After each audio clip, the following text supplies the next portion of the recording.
There was an earnest desire on the part of Zacchaeus to see Jesus.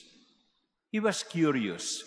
Who is this rabbi who has become popular? He wanted to see Jesus. But he has one problem. According to the gospel, he was described as short in stature.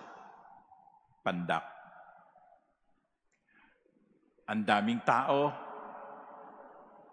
maliit siya, hindi niya makita si Jesus. But did he give up? Did he surrender? No.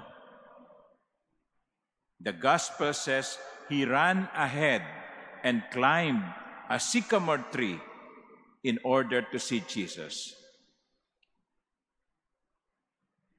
His small stature did not prevent him from achieving his goal.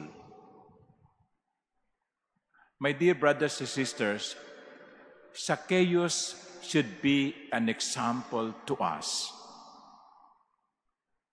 Zacchaeus is someone we should imitate because Zacchaeus is someone who does not give up easily and he does not allow his limitation to prevent him from achieving his goal. Huwaran natin si Zacchaeus, hindi sumusuko.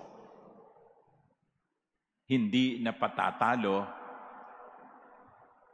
hindi nagsasabing, pandak lang ako hindi ko kaya. O kaya, mahirap lang kami, hindi namin kaya.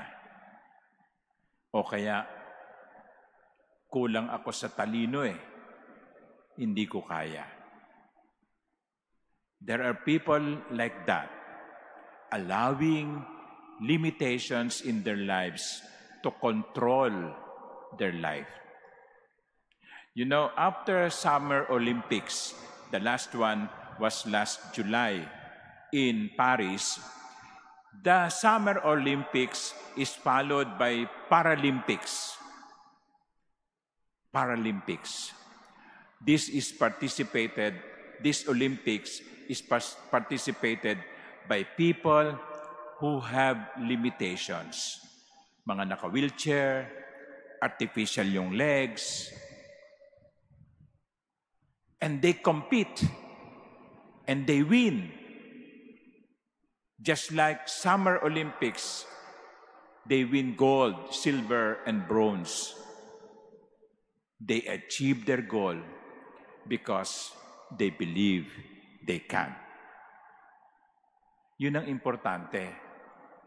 Kasi kung minsan nagsisimula tayo sa pananaw na, naku, hindi ko kaya yan pag sinabi mong hindi ko kaya, talo ka na.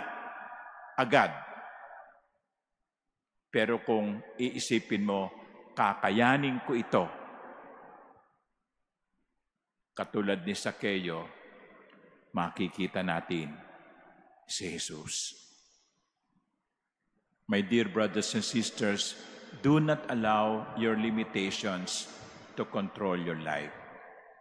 Do not allow poverty to control your future. Do not allow lack of talents to determine what will become of you. Isipin yung lagi, kakayanin ko ito. Ganyan si Zacchaeus. Maliit, pero binigyan siya ng Diyos ng sikamoro.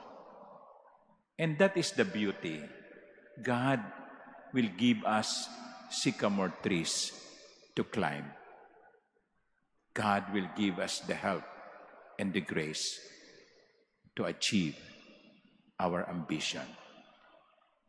Amen.